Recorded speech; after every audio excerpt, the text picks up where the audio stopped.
Hey there, and welcome to the third part of my SKE tutorial series. In this video, I'll talk about how to actually get inside the theater if you win a ticket or a cancel matchy. I'll talk about how to get your ticket, how the seating works, as well as some personal tips on how to enjoy yourself there. I hope the music isn't too annoying in this video. All the songs are 8-bit versions of some SKE songs, and I've put a link to the creator's channel in the description.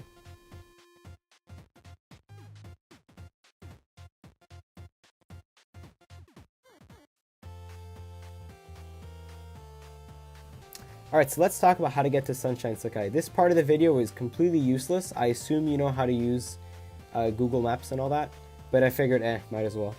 So the best way to get there is to use the subway or the metro. So take the metro to Sakae Station and get out at exit number 8. So if you see the line I drew, line A, that's exit number 8, so you get out there and you'll be in the Grand Canyon, which is the basement level of Sunshine Sakae. The members sometimes have events here.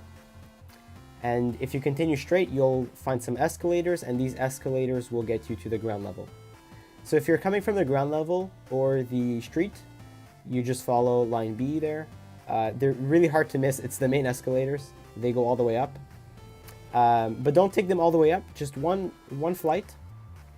And you go left, and there will be a McDonald's and the SKE Theatre, so you're there. If you went all the way up, you'll be in the Tsutaya. So if you go to the Tsutaya, you'll want to go back down. And then I drew line C in the picture. That's for people who have a cancel matchy. So if you have a cancel matchy, you don't want to enter the theater the normal way. You'll line up in a stairwell right behind the escalators. So basically, like in the back of the building, or basically behind those escalators, there's a stairwell. It leads into the SK Theater, but you just want to wait there for your number if you're a cancel matchy. I'll talk about this later. So that's that. That's how to get to the Sunshine Sakae. Alright, so now let's talk about the procedure if you have a normal win. So this is if you want a ticket the normal way. So when you win a ticket like this, you'll get an email which will look like this. So it's all in Japanese, but I've highlighted the most important parts. So on top in green, that's the way you've applied. So for me, I won this stage with an Ippan. So they're just telling me, oh, you've won as an Ippan. Next, they will tell me, oh, great, you won. And I just want to highlight this word here, which is tosen. It means you've been selected, like you've won. So I put it there bigger, just if you want to see. So keep an eye out for this word. It's, you know, even if you don't know Japanese, try and remember these kanji, because that's, you know, if you've won. So you see I won, it tells me the date, it's for SK Festival, it's Team E, great. And then it gives me my number, and I've circled this in red. So the number will always be 4 digits if you win it normally. So here I have my number, it's 4 digits. This number is important. You need to tell this number to the cashier when you get your ticket, okay? So keep that in mind. This number is really important. So don't show it, well, don't show it to anyone else, but they would need to provide your ID anyway. So, but yeah, try and keep this number a secret. Then they tell you you'll need your ID and all that, okay. And then I've circled this in blue. They'll tell you what time you can get your ticket at. So for me, it's like, okay, you can get it between 4:30 and 6. So I needed to get this ticket between 4:30 and 6. And then after that, they tell you that if you can't make it at 6, you'll have to, you can still make it in, but you'll have to get in after everyone else made the bingo lottery, which I'll talk about after. So even if you can't make it in within that time period, you could still make it in, but you're basically going to be going in with all the cancel matchy people. All right, so next up, let's talk about getting a ticket from the cashier. So now that you have all this information, you've got that email, great. Bring that email with you just in case. Bring a phone that can have the email or something. But you want to tell the number to the cashier. Now, I assume the cashiers know English numbers, but just to be sure, say your number in Japanese, okay? So when you go up to the cashier, they will ask your number. So all you do is you say the number, they will type it into their computer, And then they will ask for your ID. So you know, if you have a passport, you give that. If you have a residence card, if you live in Japan, you give that. Or something else with a picture and your ID and your address. And then they will verify that the information on the documents matches what's in your ticket center account. If it matches and if everything is okay, then yeah, they give you your ticket, and that's that. I just want to make a note here. If you're going with a friend, so if you both want, you'll have both different numbers. That's, you know, that's for sure. But if you want to sit together, line up together to get your tickets, and tell the cashier that you want to be together. This is obviously very difficult if you don't speak Japanese and all that. And I'm actually really bad at saying this word, so I'll try, but I've also written the kanji here for you. So just say the word renban or renban, and just point to your friend, okay? If you don't know Japanese, just do that. Point to your friend, and they will understand that you want to be there together. So you're basically asking them like to get two tickets, one after the other, and that, you know, you guys are together. So what you'll do is you'll both pay at the same time. They'll do the ID process with you both, and they'll give you tickets that have numbers that are one after the other. Okay, so you can go in with a friend, basically. All right.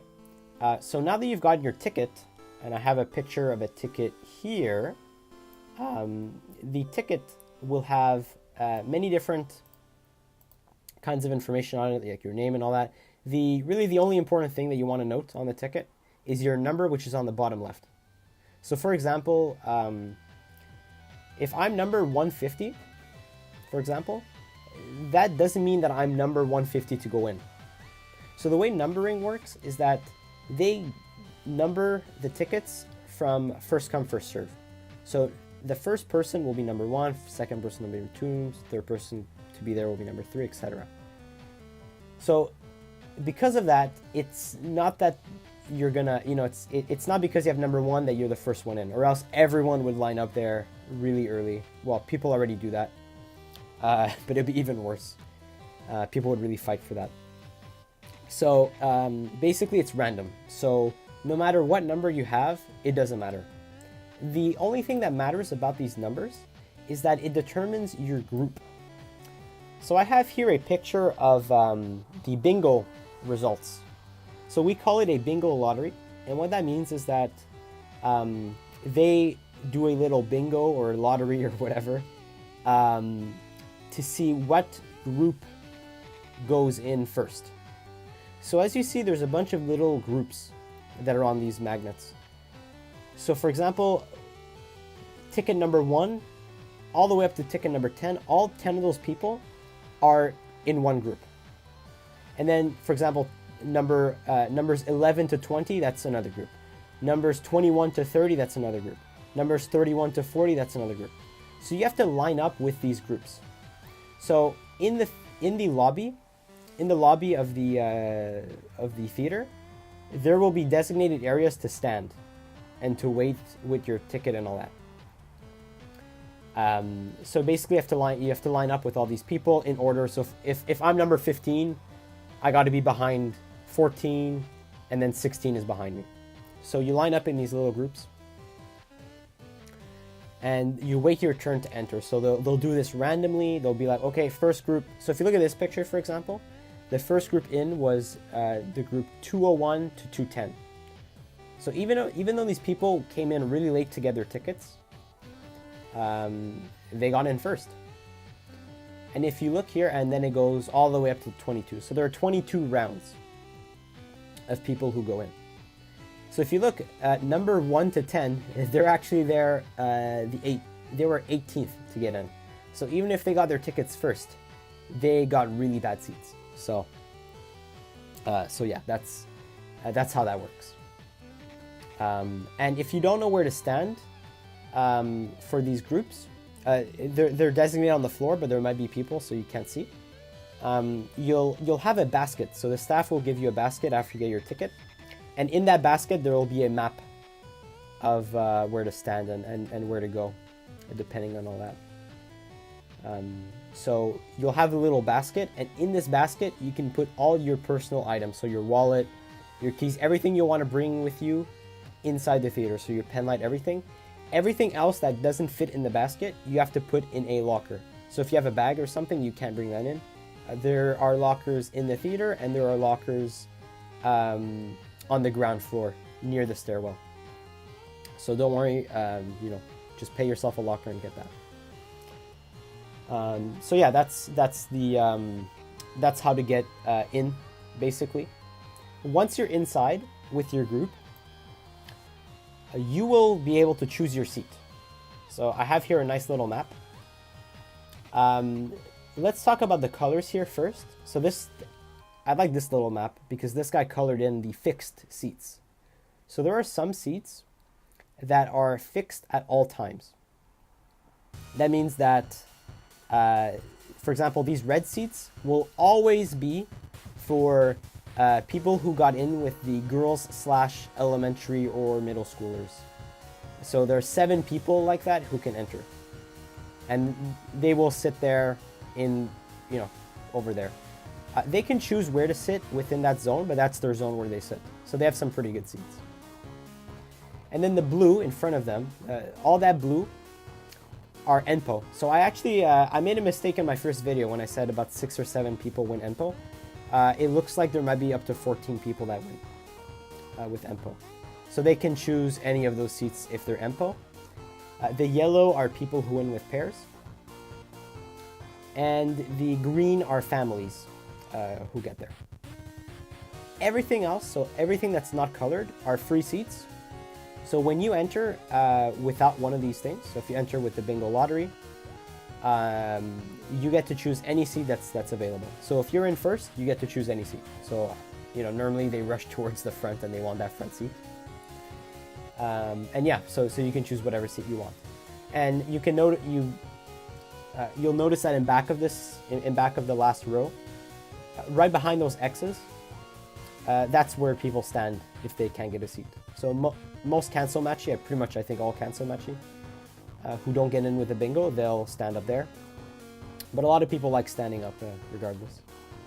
All right, so that's how seating works. It's pretty simple. All right, now I quickly want to go over cancel matchy. So if you win a cancel matchy, you'll get an email. And in that email, you'll get a number that is either 1, 2, or 3 digits. You will not get a 4-digit number like that. And that number actually means something. That number is your number in the line for cancel matchy. So the numbers will be from number 1 to 150. All right. So basically, if I'm cancel matchy number 1, that means I'm first in line. And that's actually really good because that means you're going to get in. So there are many stats about cancel matchy. I'll put one in the description. There's a site that actually keeps stats of how many people get in with cancel matchy each performance, which is quite nice. So you can compare your stats and see your chances. But basically, if you're in the top 30, I think you are pretty much guaranteed to get in because they keep seats or standing places rather for cancel matchy. So about 30 people get in every time. If it's really full and no one cancels, then maybe 25 people get in or something like that. But usually 30 people will get in, no worries. And when people miss, so let's say I won normally, but I don't show up, because I didn't get my ticket and I'm not participating in the bingo, they will give that spot to someone in the cancel matchy line. So they'll go by order. So if I'm number 1, that means that I have a very high percentage chance of entering the lobby and going in the lottery. And hey, I can get a normal seat even if I'm just a cancel matchy. I can get in the normal way and I can sit down. I could even be first row if I'm called first.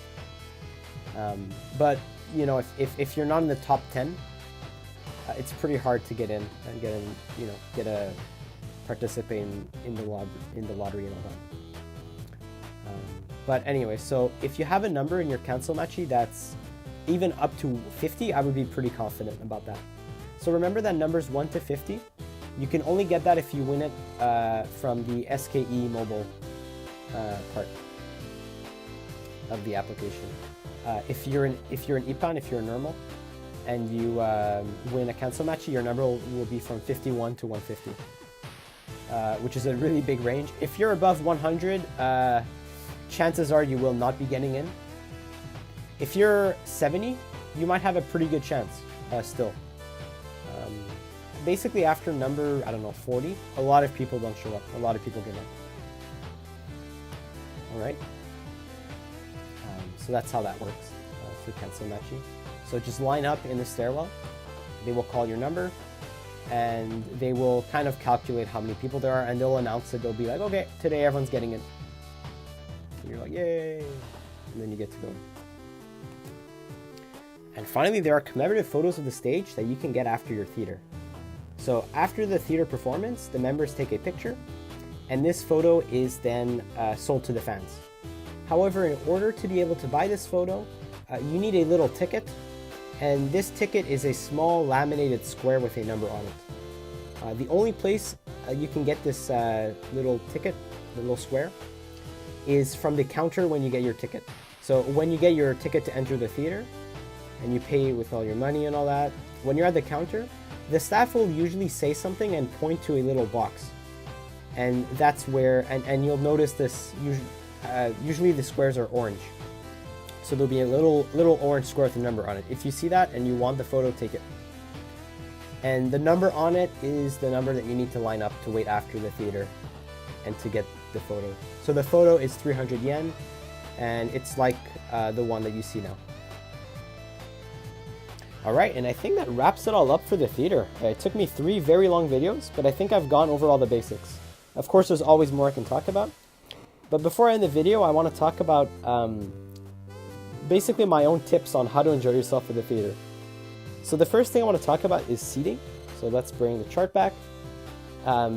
So these seats, if you can choose anywhere, I would recommend being at the very front, of course. I've never been there, but it seems really cool. You don't have anyone in front of you to bother you. But even if you have to be all the way in the back, like the last row seating, you know, I've been there a few times, and honestly, I'm very short. I've had tall people in front of me, but hey, I could still see pretty damn well. So I would not be afraid of like not being able to see. Because even if you're in the extremities, sure, it's going to be hard to see some parts of the stage. But nonetheless, you're going to be able to see some part of it, and trust me, it will be probably fun. I can't guarantee that you'll have fun, but I've come in there thinking, oh, I'll never enjoy it. I have such a bad seat. What is this? I have the worst luck, but hey, I was able to have a blast anyway. And the next thing I want to talk about are calls. So shouts, or whatever you want to call them. So if you go to the theater, I recommend you watch the theater you're going to at least once before. I'd say 3 times. And start to get to know the patterns of the stage. You don't have to memorize what the fans are yelling. Usually it's the members' names, so that's not too hard. But it's a lot of fun if you just shout people's names. Like, it's honestly, being part of that, crowd, it's a lot of fun. So yeah, I recommend you to just kind of let out your voice. Have fun. Don't be shy to do so. And next, going along with that, I recommend you bring a pen light, or 2 or 3. So obviously, if you have an Oshimen, that's a no-brainer. You go in with your Oshimen's pen lights. But even if you don't, so I went in my first stage. I went in for a Kenkyusei performance, and I wasn't too. I don't know. I didn't have an Oshimen in the 8th gen, and I didn't know too much about them, and I didn't bring any pen lights. And I regret doing that. I regret not bringing pen lights because it's a lot of fun. Just waving those little sticks of plastic around with lights in them is a lot of fun. It really adds to the experience. If you're not doing anything with your hands, you can clap. That always helps. But I just find that personally, it's a lot more fun to shake that little thing around. It just kind of adds to the whole experience. Shouting and waving that little thing around. So you might be shy or whatever to do that the first time, but trust me, it's a lot of fun. So yeah, so that's what I recommend the most. Just you know, get in there. And then my last thing is that at the end of the stage, after everything is done, the members will do a, I call it a bye-bye, but basically they will guide you out on the way. So on the way out, you'll walk in front of the stage through the door. And on your way out, you'll pass in front of the members. So you can't touch the members, you cannot give them high fives, you can't shake hands, you can't do anything, okay? Just walk in front, don't even try and touch them. But you can talk a bit, you can wave. But you really don't have much time. There will be staff and they will kind of push you around to make sure you keep walking. So the time is really, really minimal. You have maybe like, I don't know, half a second or maybe 1 second to talk to a member that you want or whatever. But you know, you'll go through the entire, you'll go in front of the whole stage. And trust me, this part can be pretty great. Even if you don't have much time, even if the whole thing, even if walking in front of the stage is 5 seconds in total, you will still have a lot of fun because you'll get to see the member, they will call to you. If you're a visible foreigner, like if you have white or dark skin, and I guess are not, you know, if you don't look Japanese basically, the members might say something in English to you, which can be good or bad. And the other thing is, if you are waving a certain member's pen lights during the theater, they will likely have given you some, like maybe they even waved to you during the performance, but usually at the end they will thank you for doing that. So members, most of them I think, quite a lot of them, are pretty good at looking at the crowd and seeing who's got their pen lights. It's kind of part of being an idol that they have to, you know, cater to the fans, and they really do their best to notice you in the crowd, or at least the idols I know do. So it feels pretty great when, you know, they'll thank you for that and all that. So my first time at the theater for Team E, I was waving Maya's pen light in the back. I wasn't even her Oshi back then, and I just kind of, you know, had that pen light because I liked her, kind of. And then she stopped me on the way out. She was like, hey, you know, thanks for waving my pen light. So I thought that was really cool. And a lot of other members have kind of done that. So the more you go to the theater, the more the girls will kind of remember you for being there. So I've had people like Don-chan, like Kuma-chan, they've seen me at the theater, and then like at other events they would see me and recognize me there too. And they'd be like, oh, I remember you from the theater, cool. So members really do remember you from that. So all I want to say is the bye-bye is fun, and try not to be too nervous for that part, because it can be really intimidating walking in front of all the members. But it's a lot of fun, just enjoy it. And yeah, so I'm sorry for this video. It's been a bit longer than I expected it to be. I like talking. But yeah, so that does it all for the theater. That's my theater roundup. It took 3 episodes. It was very long. So yeah, so next video, I'll do another walkthrough on how to set up an account for handshakes and what to do at handshakes and how that whole thing works. All right, so I'll see you next video. Bye.